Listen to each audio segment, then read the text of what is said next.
Hello, and welcome to another VT Airsoft review. This time we're going to be reviewing the TM-G3 SG-1.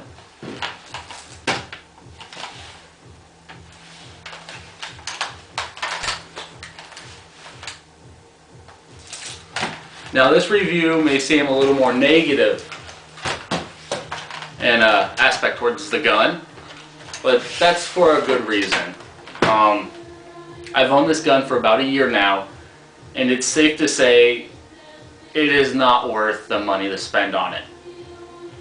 Now with that aside, I'm going to start with some of the good aspects of the gun. I'm going to work my way towards the bad and try and top it off with something good. So good things. This gun fires pretty good. Has a decent rate of fire with a 9.6 2000 mAh battery. The accuracy it's pretty good. The feet per second is nothing to brag about. It's pretty low, hovering around 300 feet per second. The metal content on this gun, it's good metal. There's not much of it, but it is good metal. We'll kind of move into some of the more bad aspects of this gun. There is very small metal content. It consists of the front barrel, the front sight, the trigger, the clip release, the front little sight right here, the pins, and the sling holders. That is pretty much it for metal content. Excuse me, this part of the butt right here is actually metal. Forgot to mention that. Everything else on the gun is plastic. It's ABS plastic. It's not that good. The trigger, it's a fairly good quality. The trigger itself has never given me problems during firing, and it always it fired when I pulled the trigger. About half a year ago, I ran into problems with the gun. They started acting up pretty bad. My gearbox broke in half, and my hop-up unit actually broke, which now I cannot pull back the cocking handle all the way. It will not allow me to do that, so I cannot access the hop-up unit, which is normally displayed right behind that little wall. It's slightly moving on the gun, just right here. It's a turn wheel. It's very easy to use. It usually stays in place during firing. There's a little bit of movement, but not much. The cocking handle itself is never broken when I performed the traditional HK slap. It's lasted through that. The gun has always had really bad foregrip wobble. It's really loud, makes a lot of noise, a lot of crinkling. You know, I can warp the front end of the gun. The whole front end turns. See this?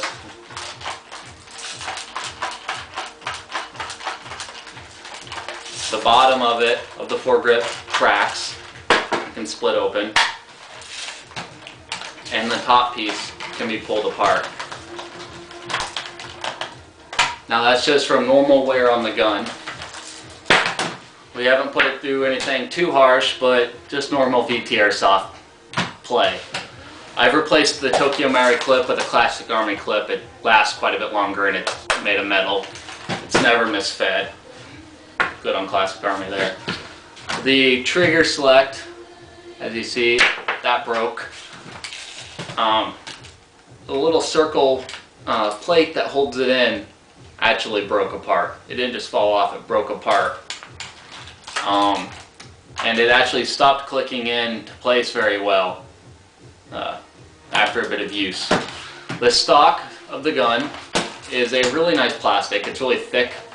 The cheek rest is quite nice. You can see down the optics quite well. It's comfortable to hold. It's very natural. Fits in quite well. The operation of the fire select switches is very smooth. It has the traditional SEF. The butt plate removes just by pushing it down and then off. It's very simple. You house the battery in the butt. You can fit a large type battery in there. Like I said, I was using a 9.6 2000 mAh battery in it. And then you just simply snap the butt plate back on. This gun overall, like I said earlier in the start of this review, is not worth the money you spend on it. It's low feet per second, high plastic count, almost the entire gun made of plastic, that is, and well, the immense barrel wobble on the whole system really lowers the quality of this replica.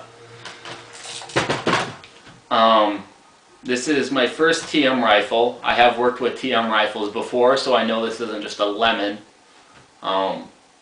They don't stand up because of the plastic. They don't live up to woodland battles.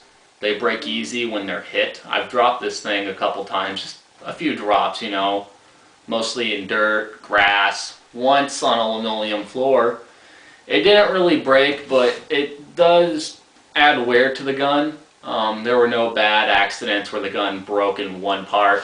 It is missing the bipod here, as you can see. But, I mean, overall, it's a good gun.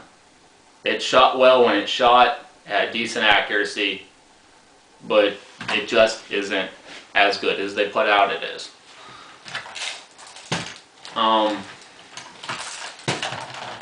The clips, they remove very smoothly from the well. The normal amount of BBs falls out, and you can access, well, you know, you can see into the gearbox, tell that it is a metal gearbox. It was a good gearbox, obviously not that good because it broke. The MIGs can be inserted back in very smoothly. They click in, lock into place. They don't wobble around in there that well, but you know, the gun does creak when wobbling them. They don't fall out. They've never fallen out on me, and I don't think they ever will. The front two sling whatever clip spots, those are metal, and they have held up quite well. However, the back one, it's a metal bar held between two plastic pieces, and that broke off. So I cannot attach a sling to this gun anymore. That broke fairly soon after I attached the sling for the first time.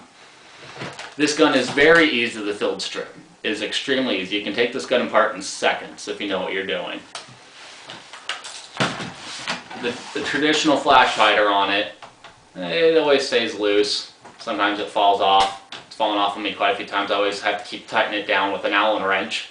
There's a small little spot on the bottom of the flash hider where you can tighten it down. The bipod itself, it was a poor design. Where it attached, it falls off easy, which is why I just keep it off the gun itself. Other people might comment back on this video saying that they've never had problems with this gun, but they probably haven't put it through the rough, rigorous use that I have.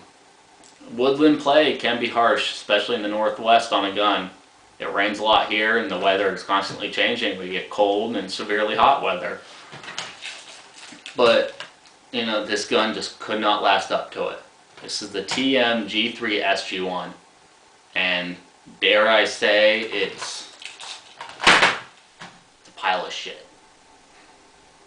Thank you, YouTube. This has been a review by VT Airsoft.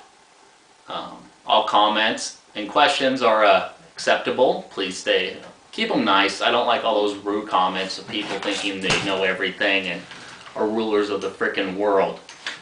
That just annoys the living crap out of me. Now, well, stop watching my video and go and get outside, live life, play airsoft. Thank you.